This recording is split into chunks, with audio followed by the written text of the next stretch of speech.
técnica, ¿no?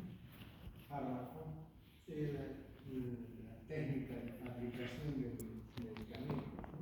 Se tiene por preparado a la manipulación o fabricación de los fármacos, ¿no? Y posología, la forma de administrar. O sea, los fármacos vienen siempre en su envase y ahí viene un papelito, ¿no? Donde nos dan las indicaciones, contraindicaciones y dosis. La posología nos indica la dosis, cómo debemos administrar cada cuánto tiempo. Entonces, eso es lo que podemos decir de lo que son preparados y su posología. Los preparados vienen de acuerdo a su estado físico, pueden ser preparados sólidos, líquidos, semisólidos y gaseosos. Esos son los 4 tipos de fármacos de acuerdo al estado físico que se presenta. Entonces, muchos fármacos se utilizan en miligramos, ¿no? ¿Qué es un miligramo? La milésima parte de un gramo, o sea, es infinito, ¿no? Decimos, por ejemplo, la adrenalina tiene una dosis de 5 miligramos. ¿Cómo podemos manejar cantidades tan pequeñas? Entonces, para eso se disuelve en agua o se mezcla en proporciones con algo que haga más. Puede ser almidón, azúcar, si es sólido, agua, aceite, si es líquido. Entonces, cuando es sólido se llama base o excipiente. Cuando es líquido se llama vehículo. Entonces, en esa forma podemos decir que son sustancias que van a dar cuerpo a estos medicamentos, porque si decimos 3 miligramos, se perderían nuestros dedos o se perdería en la luz misma de la aguja, entonces hay que dar más dosis. Los preparados podemos clasificar, hemos dicho, de acuerdo a su estado físico en sólidos, líquidos, gaseosos y semisólidos. Dentro de los sólidos tenemos los polvos, papeles, granulados, sellos, etc. ¿Qué es un polvo? Aquí tenemos un polvo, ¿verdad? ¿Ven? Acá está un polvo. ¿Cómo podríamos describir un polvo?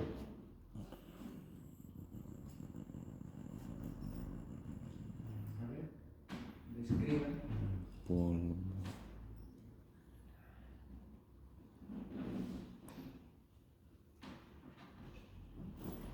Es la desintegración de un elemento físico en partículas muy pequeñas, ¿no? Pequeñísimas. Ahora, lógicamente, que cuando un polvo estas partículas pueden ser de diferentes tamaños, igual que la harina, por ejemplo, ¿no? La harina viene de 1 0, 2 ceros, 3 ceros, etc., de acuerdo a la fineza con que se tiene. Ahora, farmacológicamente, estos polvos son de aplicación externa sin dosificación. O sea, por ejemplo, si tenemos algo aislante, humectante o antihumectante, como ocurre con los niños, a los que se les echa talco, ¿no? Después de bañarlos, se les echa talco para que los pliegues de los bebés, como están unidos, se transpiren y se irritan, ¿no? A esos pliegues hay que meterle talco. Entonces no está dosificado. Después tenemos los polvos de óxido de zinc, digamos, cuando tenemos problemas en los pies, una hiperhidrosis en los pies, entonces podemos poner óxido de zinc, ¿no? al calzado. Entonces tampoco requiere dosificación. Ahora vemos después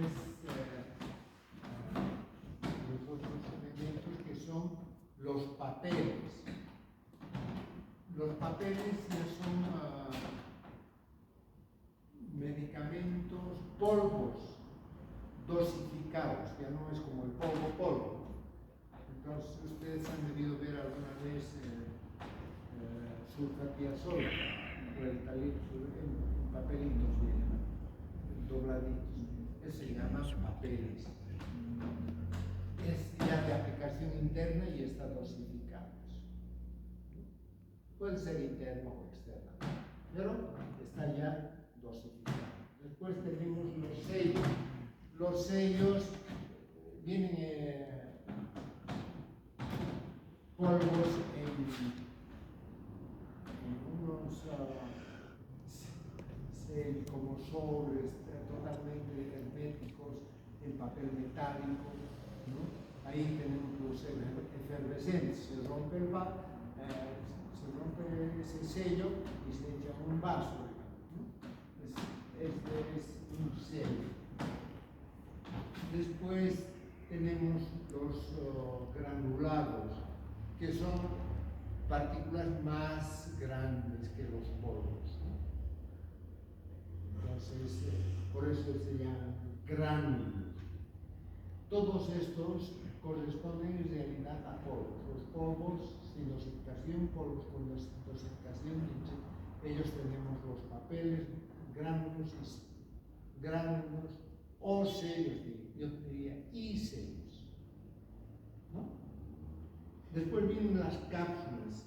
Nosotros acá podemos ver las cápsulas, que son envolturas de gelatina solidificada. Entonces, en el interior existen polvos finos o pueden llegar a ser granulados, ¿no? Entonces, estos vienen desde, digamos, casi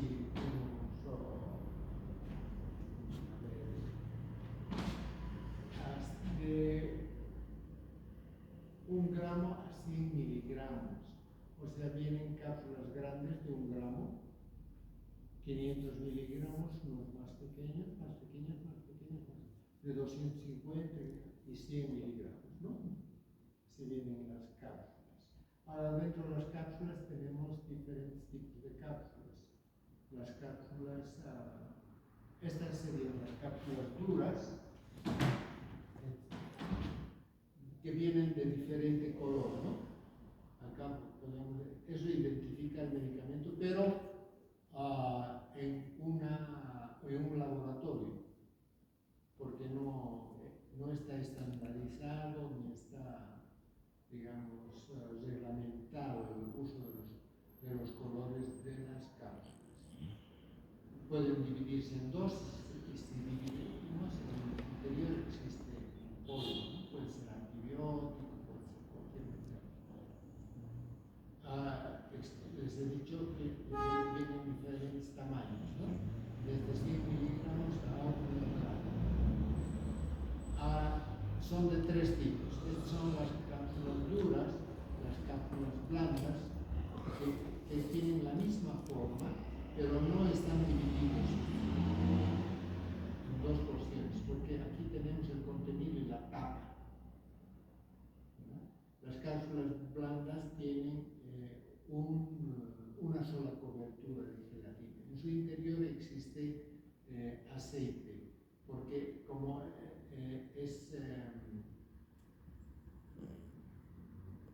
es proteína, entonces el agua lo podría disolver. Entonces colocamos sustancias líquidas, pero no acuosas, ¿no? Y las perlas, que son esféricas, redonditas, que contienen, digamos, poca cantidad. En las cápsulas blandas pueden venir desde 5 mililitros, que son bastante grandes, hasta, digamos, 5 mililitros hasta 0,10 mililitros, ¿no? Las perlas tienen 0,10 mililitros, que son pequeñitas y esféricas, ¿no? Estas son oblongas.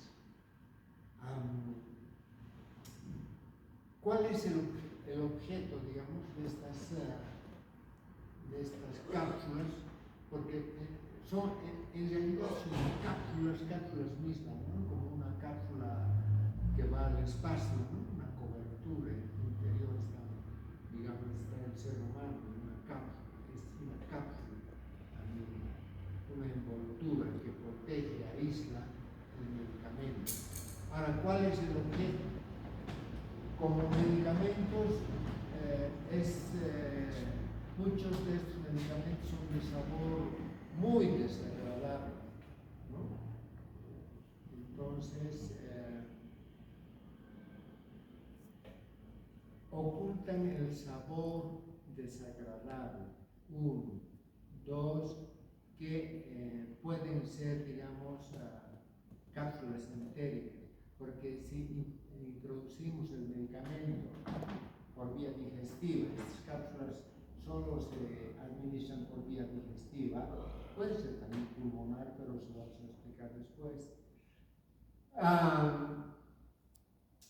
En el estómago la acidez, como es muy alta, 1.4, puede desnaturalizar el medicamento.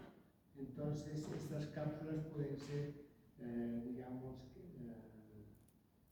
que no se disuelven fácilmente en el estómago y pasan al intestino y recién se disuelven.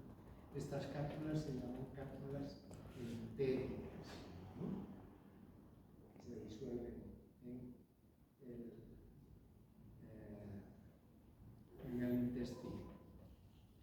Ahora después tenemos las tabletas. A ver, ¿dónde están las tabletas aquí?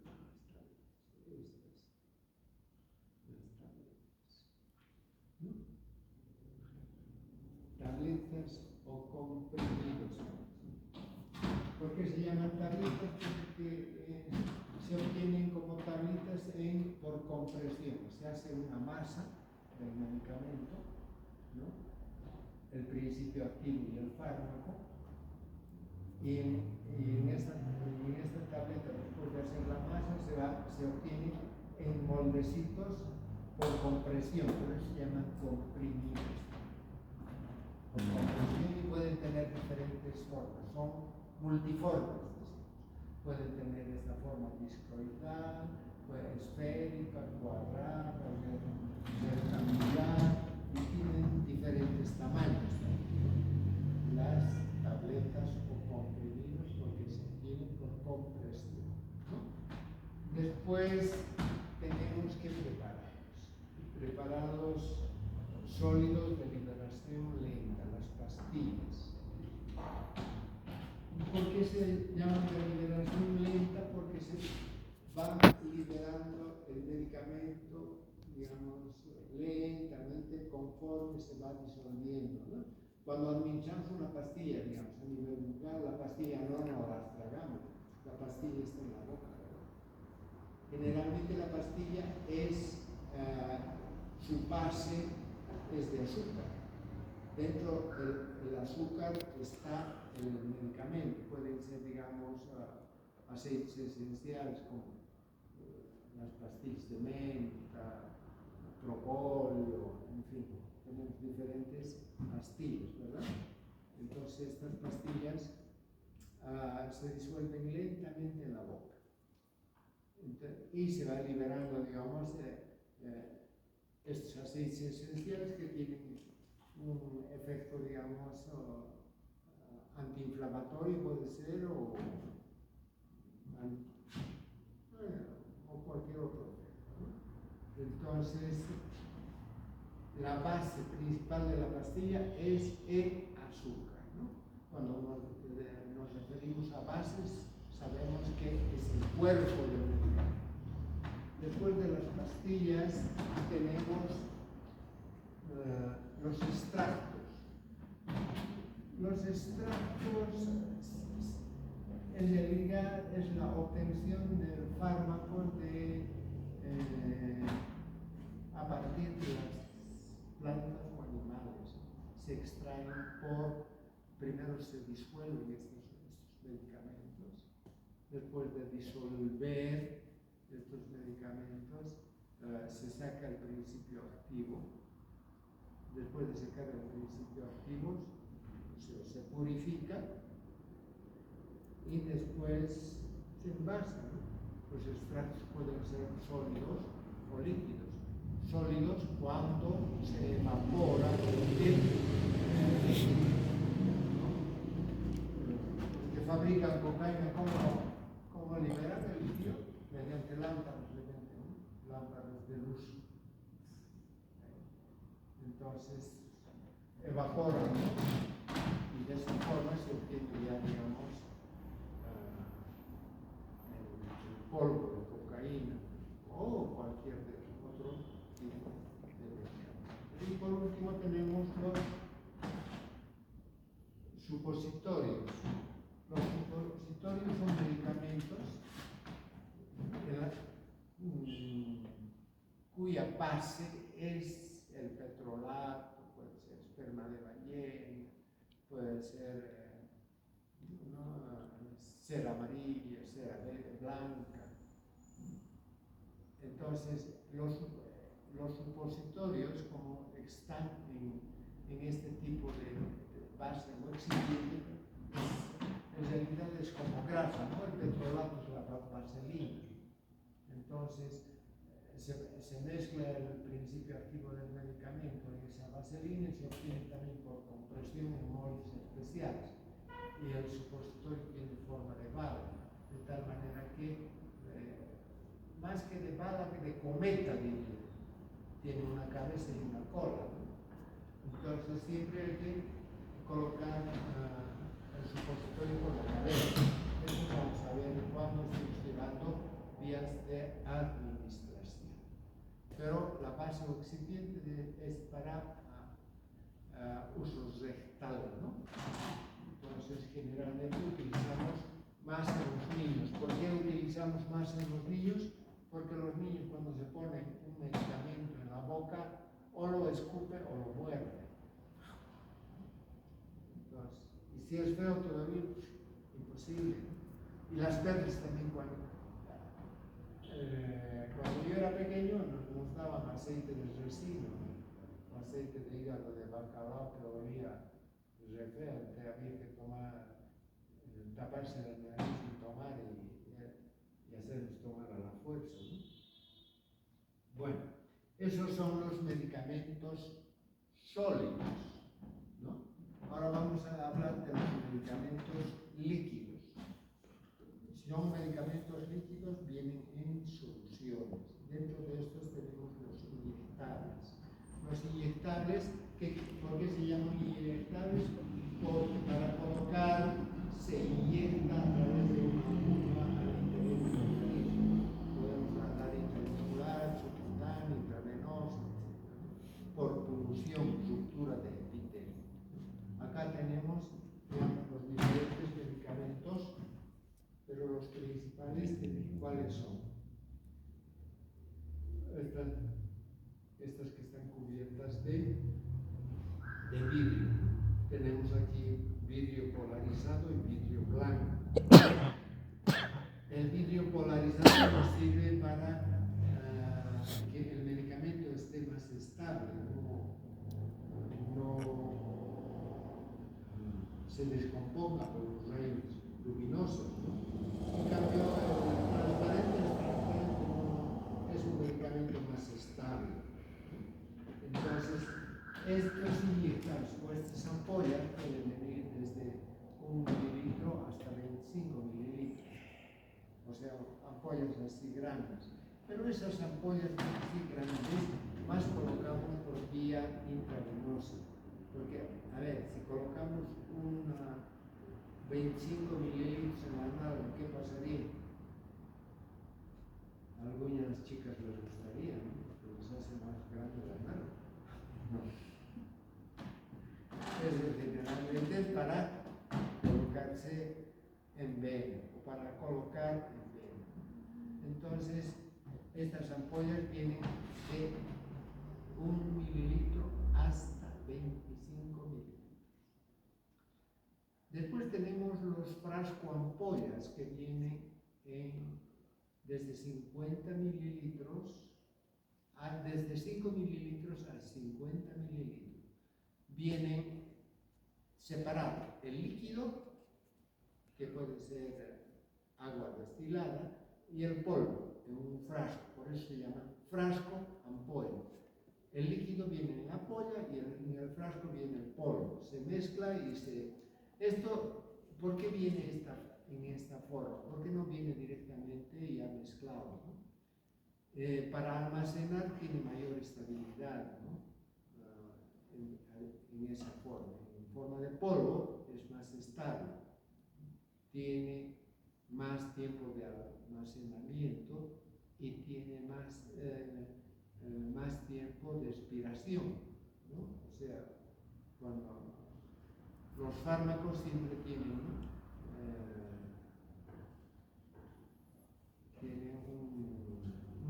una fecha de vencimiento, eso sería la expiración del fármaco, ¿no? Entonces el vencimiento se hace más largo en esa forma, ¿de acuerdo?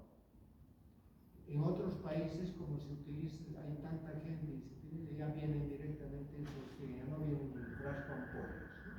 Pero en el nuestro, como somos pocos, entonces todavía la forma más conveniente es que vengan en frasco de ampollas y almacenamiento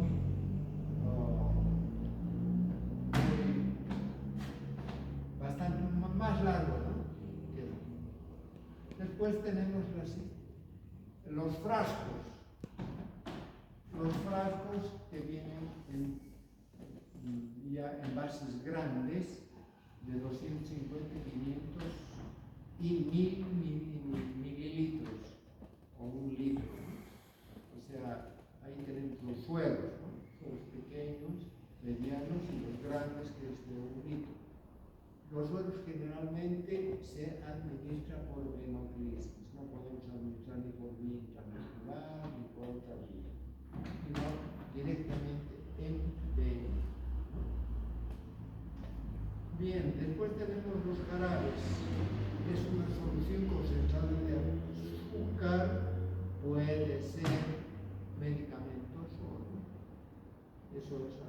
Y las pociones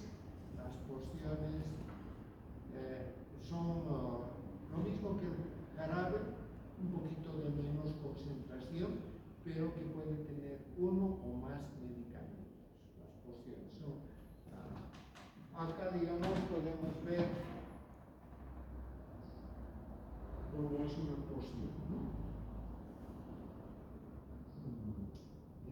Aquí tenemos una infusión, pero que no hemos tocado infusión.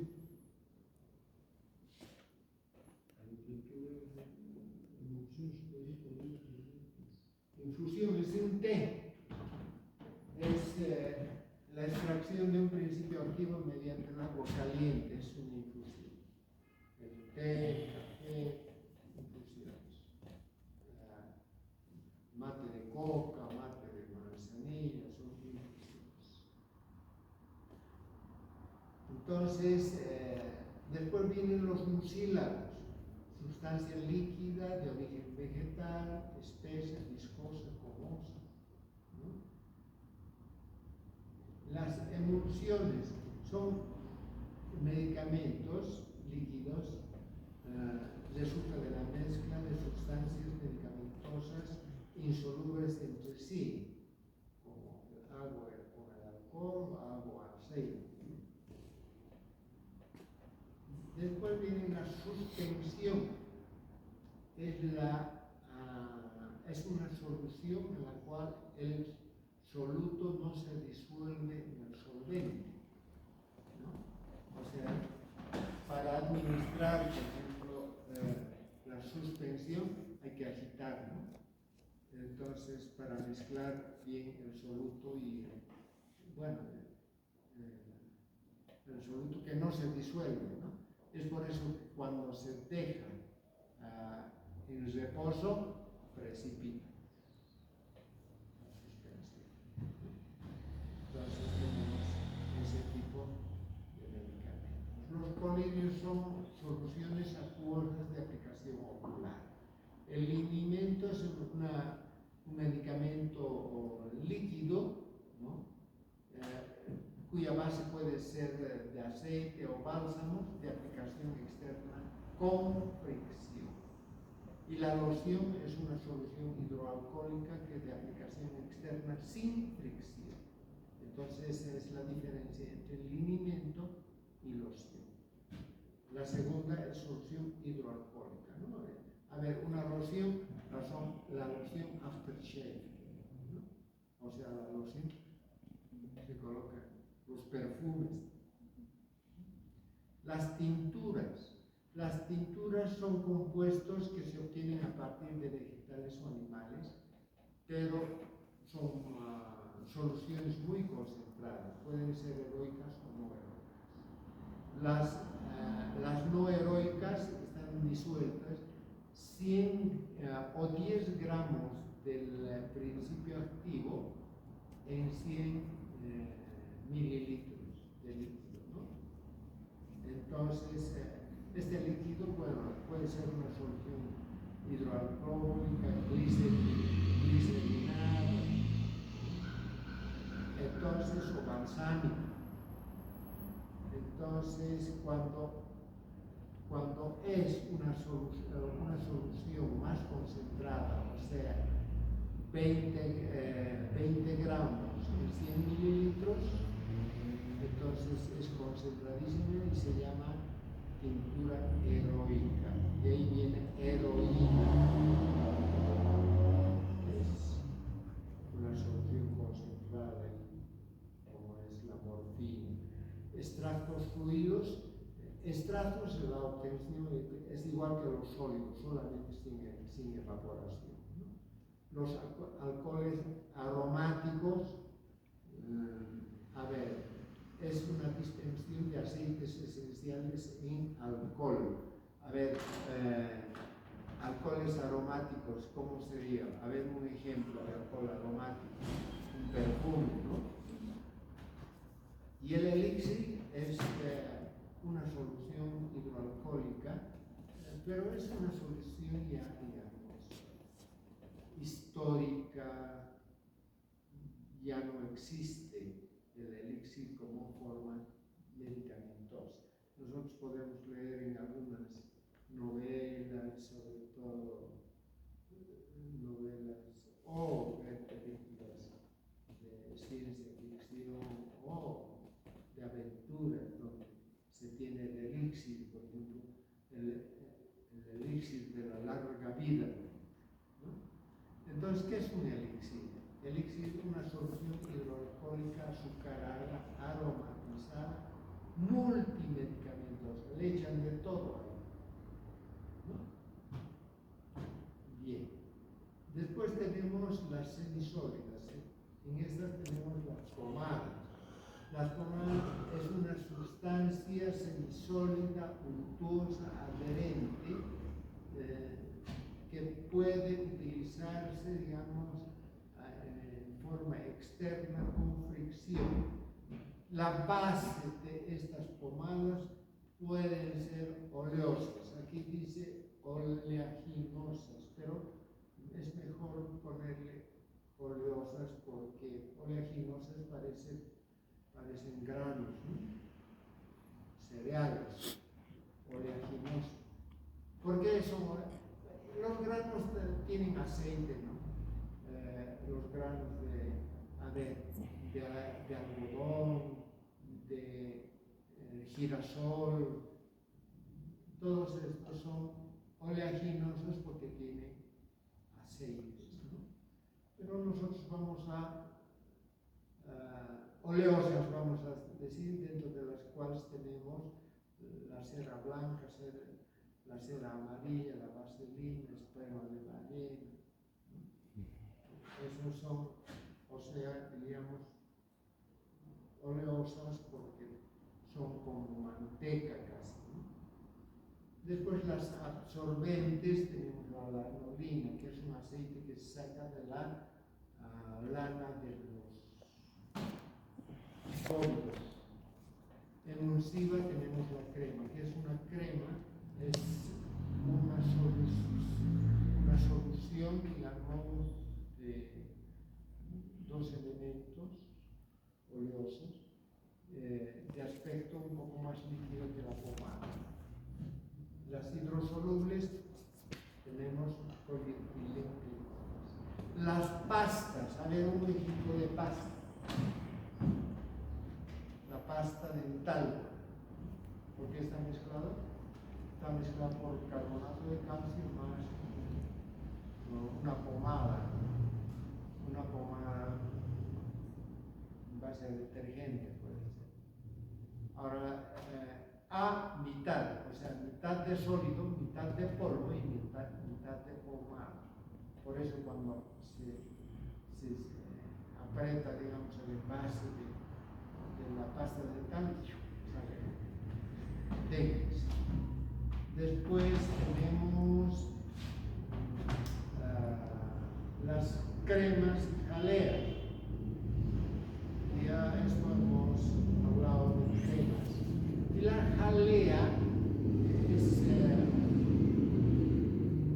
casi un medicamento semisólido o semilíquido que se obtiene, generalmente es colágeno, ¿no? Es colágeno solidificado, pero no resecado, ¿no? Por ejemplo, tenemos la jalea, la gelatina, ¿no? De ahí viene jalea. Después los emplastos son medicamentos semisólidos de aplicación externa mediante aplicadores, o emplastos, ¿no? Los viejitos se ponen unas telas adhesivas como antiinflamatorio en la espalda, las piernas, o donde les duele, ¿no? ¿Sí o no? Son adhesivas, ¿no? Y son de liberación lenta. Ahora vamos a hablar de los medicamentos gaseosos. O sea que son gases. Dentro de los medicamentos gaseosos tenemos los inhalantes. O sea, aquellos que se inhalan mediante aparatos como máscaras se puede poner, o simplemente aparatos que se ponen en un cuarto, ¿no? Y se pone ahí, digamos, agua hervida con ramitas de eucalipto, ¿no? Es lo que se practicaba mucho en el COVID, ¿no? En la época del COVID. Entonces, es el vapor prácticamente, cuyas partículas son pequeñas y pueden ir hasta el alveolo pulmonar, porque esas partículas son menores a 3 micras, ¿no? Y pueden bajar hasta el alveolo pulmonar.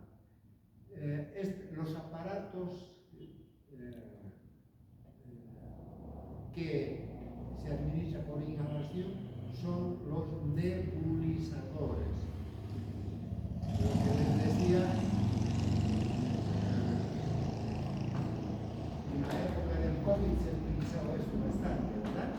Los nebulizadores. Tenemos los aerosoles.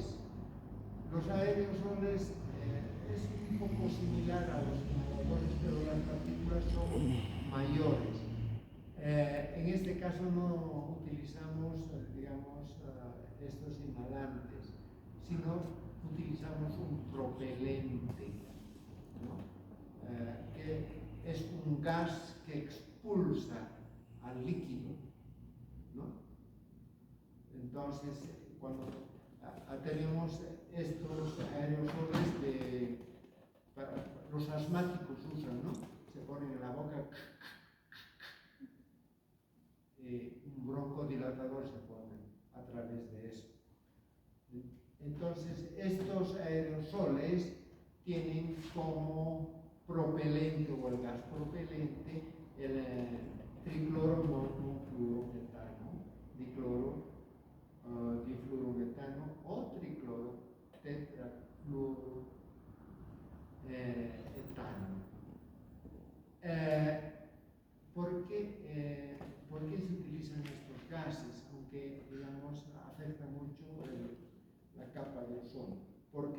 son fácilmente licuables. O sea, ¿cómo es licuables? Los gases, las partículas de los gases tienden a expandirse, ¿verdad? Hasta, por ejemplo, si ahorita le meto aquí un gas lacrimógeno, por ejemplo, el gas lacrimógeno se va a difundir por toda esta habitación hasta que encuentre los obstáculos de las paredes. Llegan a las paredes y ya no se difunde más. Y si lo dejo al aire libre, desaparece totalmente, porque las partículas se van. Sí, ¿no? Pero si ocurre algo contrario, vamos así comprimiendo al gas. Este gas llega a un momento que se transforma en líquido. Es como el gas licuado de cocina, ¿no? Es gas licuado, pero cuando abrimos la llave es gas mínimo, no se ve, pero sale, ¿no? Porque es gas licuado. Entonces, estos gases, el tricloro, monofluoro, metano, y el difluoroetano y el tetracloro difluoroetano son fácilmente compresibles. Se necesita poca presión, otros gases necesitan más presión, entonces es más fácil de manejar. Entonces, estos aerosoles tienen partículas bastante grandes, van sobre los 3 miligramos, pueden llegar a 5 miligramos, o 5 micros, ¿no? Y los sprays son mayores a 5 micros. Los sprays se utilizan, digamos, sprays de analgésico. Cuando un futbolista sufre un estirón, les ponen spray, ¿no? En el sitio de la lesión, analgésico, cualquier.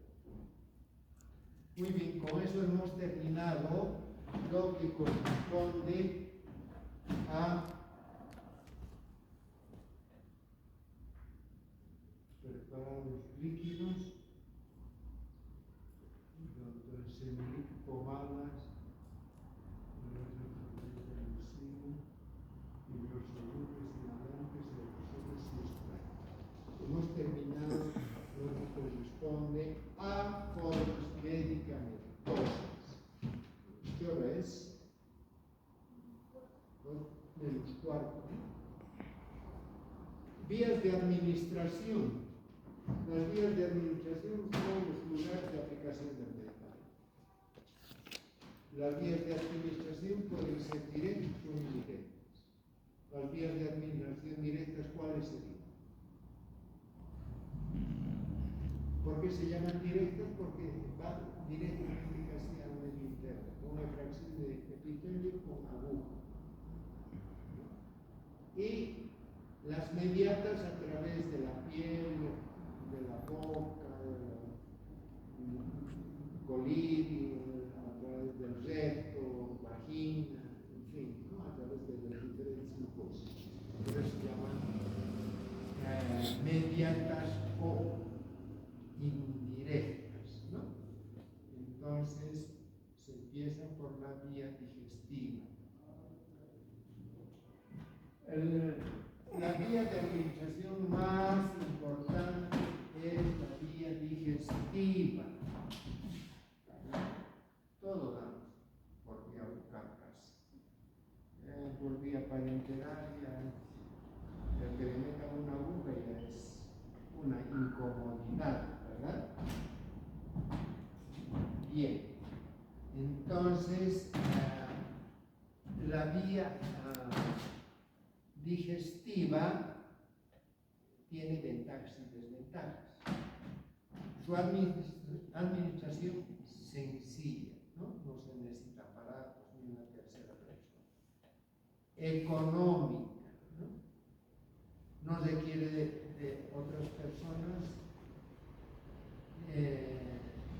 En algunos casos, digamos, puede ser, si nosotros damos por vía sublingual, puede ser rápida, si es que es sublingual. Podemos dar, la vía digestiva empieza por la boca, ¿no? Entonces administramos medicamentos por debajo de la lengua o en el carrillo.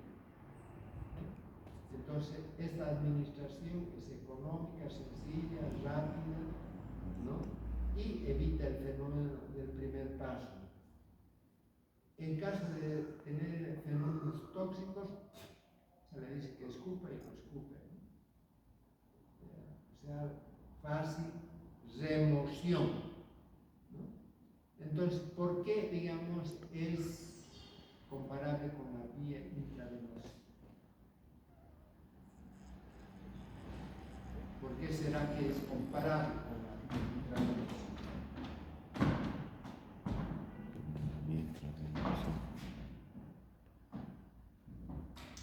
Es comparable con la vía intravenosa porque la absorción, digamos, se hace a través de la vena sublingual, y de la vena sublingual pasa a la carótida, mejor dicho, a la yugular, y de la yugular al corazón, al lado derecho. Entonces, porque cuando nosotros administramos por vía intravenosa, tiene que ir al corazón, y del corazón, a través del corazón, se distribuye por todo el organismo.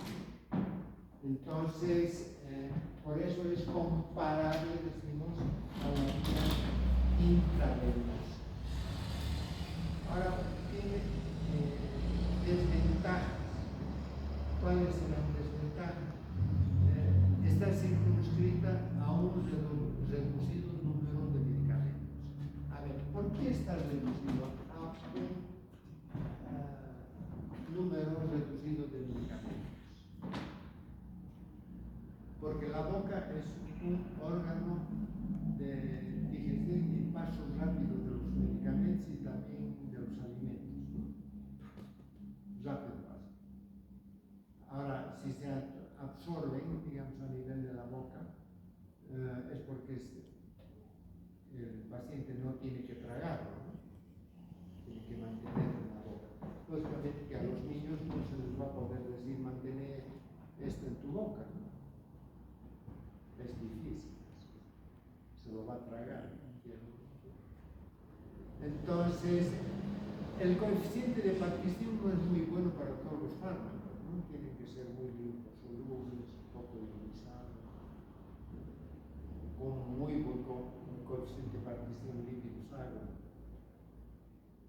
Entonces, ¿cuáles serían esos medicamentos? Generalmente son alcaloides, ¿no? Puede ser la cocaína, puede ser la trinitina, nitroglicerina. Es consideramos para un efecto inmediato. El ketorol sublingual también, Daltan. ¿Por qué? Porque va a tener un efecto inmediato. ¿De acuerdo? Entonces, pero está reducido a un pequeño número de medicamentos. Ahora, si se puede producir irritación local, sobre todo, digamos, los alcaloides, provoca salivación. Cualquier medicamento que se ponga en la boca, cualquier reflejo, produce salivación. Porque cualquier cosa que se ponga en la boca, entonces se estimulan los nervios de la boca y se produce la salivación. Administración oral por deglución, ¿no? Entonces, ya lo que hemos indicado es por vía sublingual. O sea, estamos hablando, cuando administramos los medicamentos por vía digestiva, la vía digestiva comprende desde la boca, esófago, estómago, intestino delgado, grueso y recto. Entonces los medicamentos se absorben por todas estas vías, hemos indicado por la vía lingual. Ahora, por deglución que va hacia el estómago y los intestinos.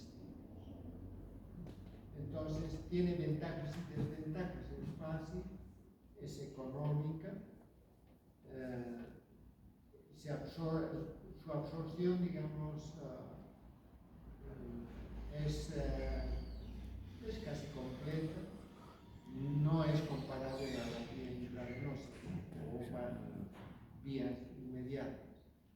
Útil en tratamientos crónicos, o sea, ¿qué significa esto? Si no podemos dar cada 4 horas, digamos, una inyección intramuscular, sino en tratamiento prolongado le hacemos sedazo la nalga, ¿no? No produce dolor. Las desventajas: provoca irritación gástrica, el pH del estómago puede desnaturalizar el medicamento, pasa al hígado donde sufre el fenómeno del primer paso y sus efectos no son muy rápidos. Y otra desventaja, la más grande, es que no podemos dar en personas inconscientes. En personas solamente conscientes y ambulantes podemos dar por vía bucal. Si está postrado y algo inconsciente, es imposible, ¿no? Y la vía rectal tiene ventajas y desventajas también. Su absorción es rápida en relación a la vía bucal. Fácil de administrar en los niños, evita el fenómeno del primer paso porque no se absorbe todo lo que se absorbe en estómago, intestino, delgado y grueso, van a las venas mesentéricas y las venas mesentéricas desembocan en el hígado. En cambio, cuando damos por vía rectal, estas se absorben por las venas hemorroidales y no van al hígado, van a la circulación general. Esa es, digamos, una ventaja. Las desventajas: pueden provocar irritación, puede provocar fisuras, lesiones anales que a veces, digamos, pueden ser muy inconvenientes. Las fisuras anales, cuando hay una fisura anal hay incontinencia y por tanto, como quien dice, anda cagado toda la vida, ¿no? Y la absorción es irregular, ¿no? No es muy bien. La técnica para la administración, generalmente a nivel rectal, ¿qué damos? Los supositorios, ¿verdad? Entonces, es más común la administración de supositorios en los niños porque no se puede dar por vía bucal, lo escupen o lo muerden, ¿no? Entonces se les da por vía rectal. En caso de los niños, digamos, se pone de pancita sobre las piernas, se abre, digamos, el pliegue interglúteo, se muestra el recto y se pone el supositorio por la cabeza. Se introduce unos milímetros, de tal manera que como el supositorio es como cometa, entonces esta parte, hay un reflejo del esfínter anal y al apretarlo lo mete más adentro. Que si fuera al revés, se saldría. Entonces, esa, digamos, lógicamente que las técnicas para colocar es primero lavarse las manos bien. Al paciente, si es paciente mayor, es un poco incómodo, ¿no? Para el paciente más que para el que está administrando. La nalga tiene que estar al aire, ¿no? Así que no.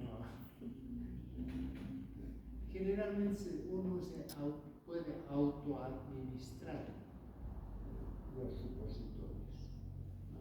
Para vencer ese pudor, digamos, ¿no? Entonces, para esto existe una técnica en la cual se echa de cúbito lateral y la pierna que está arriba, la otra, si me echo por de cúbito lateral al lado izquierdo, digamos, la pierna derecha tengo que flexionarla como acabe, está flexionada hacia adelante. Y con la mano, digamos, izquierda, agarro el supositorio y con el dedo, digamos, introduzco el centro, ¿no? Lógicamente, si uno va a colocar el supositorio a otra persona, primero hay que preguntarle al paciente si tienen, no si tiene, sino si ha defecado, hace cuánto ha defecado la última vez, ¿no? Si va a ser 12 horas, 18 horas, entonces hay que decirle al paciente que vaya a defecar primero, ¿no? Entonces, o si tiene ganas de defecar, colocar al paciente de cúbito lateral, cubrirle con sábana, separar las nalgas, introducir el supositorio, ¿no? Después de colocar el supositorio hay que indicar al paciente que respire lentamente y profundamente. Y con eso se favorece la relajación y después se introduce. Y hay que meter el dedo unos 7 milímetros. Lógicamente que la administración a otra persona siempre se la tiene que realizar con guantes, ¿no? No puede ser sin guantes. Después, una vez que se ha colocado, se retira el dedo índice, por lo general, y se queda en reposo, y si es que uno está analizando hay que apretar las nalgas, ¿no? Para que no regurgite el medicamento. Después pedirle al paciente que permanezca de cúbito lateral o supino 10 a 15 minutos, y que no haga ningún esfuerzo. Un esfuerzo puedes expulsar el supositorio. Bueno, vamos a quedar aquí. Administración a través del tracto respiratorio.